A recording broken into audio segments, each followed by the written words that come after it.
Ben Franklin. He was the world's most famous scientist in his day. He's not remembered here as that. He's remembered as a founding father. He invents the lightning rod. What's happening before that? In any city, what's the tallest structure back then? The church is the tallest structure in any city. What is the most susceptible to a lightning strike? The tallest structure. Right. So lightning would be taking out churches left and right. And if you were the other church that wasn't taken out, you had good argument for saying you're worshiping the wrong way. Ben Franklin then invents the lightning rod, right, which does two things. Dissipates charges that build up under your structure that would otherwise be part of the lightning strike, and it sends them back into the air without the benefit of lightning. So that makes you less susceptible to begin with. And if the lightning strikes, it then directs all of the charges through a metal and not through your house. So Ben Franklin does this, and churches are now no longer destroyed by lightning even if they are hit. And he's accused of heresy, thwarting the will of God. So that's why we have science. It's why the world is less superstitious than it once was. Isaac Newton was one of the earliest scientists who really employed mathematics to try to describe reality. He lived in the 1600s and was really the first person to recognize that the language of mathematics provides a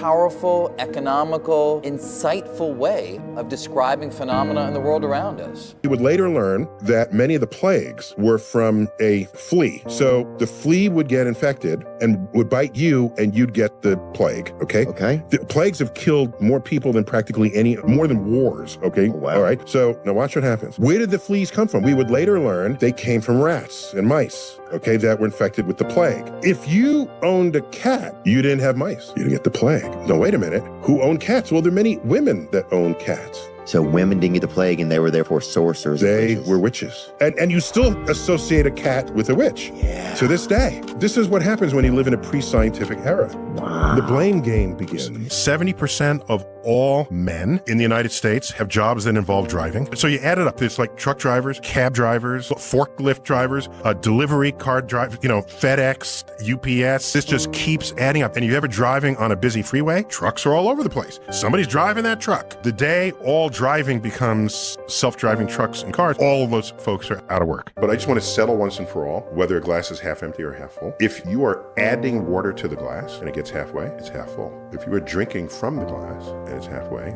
then it's half empty. The rate of change of what's in the glass. Oh. Half full, half empty. Okay. That makes, to me, complete sense. Got it. If you come upon a glass, if you you walk up to a table. It's half empty if you walk up to a table and it's evaporating. It's not a joke. It's a literal truth. If you left it there long enough, it'll just become less and less and less, and then you'll have the mineral deposits at the bottom. Sure. It's not widely remembered. Einstein, generally a pacifist, told President Roosevelt, Hitler's working on a bomb. If he captures this energy, that's the end of the world as we know it. We have to get there before him. It was Einstein whose letter to Roosevelt launched the Manhattan Project. Most Pluto lovers I've met do not know the following 3 facts. 1, our moon has 5 times the mass of Pluto. 2, more than half of Pluto's volume is made of ice. So that if Pluto were where Earth is right now, heat from the sun would evaporate that ice and it would grow a tail, which is no kind of behavior for a planet. 3rd, Pluto has an orbit that is so elongated that it crosses the orbit of another planet.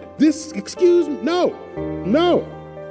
So we finally set up a set of rules and regulations such that Pluto is kicked out of the Planet Club. It's still a dwarf planet, but I think it's happier there. It's one of the biggest dwarf planets. The Russians came up with the rocket equation. This is the equation that tells you how much fuel you need to put a payload into orbit. Why does that matter? Because you need fuel to carry the fuel that hasn't burned yet to put the payload in orbit. So for every pound you want to put into orbit, you need much, much more fuel than you'd otherwise think you'd need. And that's why the Saturn V rocket is so tall, and the astronauts and all their payload is just an upper little section. All the rest of that is just controlled bomb. There can be no time travel because so far, no one from the future has ever shown up and said, hi. There's no time travel to the past, because the future person would then be coming to the past. We can travel into the future, however. Our understanding of that has been around since 1905, and it's Einstein's special theory of relativity. If I send you on a spaceship at speeds nearing the speed of light, and we watch you, we will see that your clock ticks more slowly than our own. And then you come back, it's the famous twin study. You send out your twin, they can come back, you aged 20 years, your twin would have aged only 10, depending on the exact speed. And so in that way, your twin went into the future. Now, you're right about the past. We don't know yet how to go into the past. There's some peculiar peculiar solutions of Einstein's equations that allow past travel, but then you can't interact with your life. You're in sort of another place. Because imagine if you could interact with your own life, prevent your parents from meeting. Then you would never conceive. Then you could have never been sent back in time to prevent your parents from meeting. Full moon, it turns you into a werewolf. And I was thinking, how come they only turn into a werewolf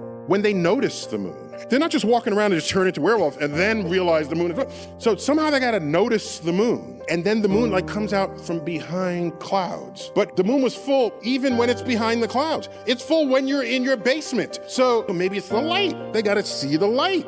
Well, the moon reflects sunlight. So if the moon turns you into a werewolf, so should the sun. Mars has a 24-hour day, approximately. It's tipped on its axis. It has polar ice caps, as we still do for now. On Earth, it goes through seasons. We think there's a reservoir of water that was once there on the surface and now frozen as a permafrost. If there's any planet that is terraformable, it would be Mars. Do you know how many stars the naked eye can see at night? It's about 3,000 to 4,000. Oh, really? Unaided. Yeah. Binoculars, it's 100 times that. Yeah. Telescopes, it's 1 billion times that. But eyes, 3,000 to 4,000 stars. Okay. When it's a full moon out, 300 stars. The moon wreaks havoc on our ability to see the rest of the universe. Our observing schedules with huge telescopes are split according to dark time or bright time. If you get bright time observations, it's the moon is up and you can only look at bright objects in the night sky. The deep universe only comes to us when the moon is not up.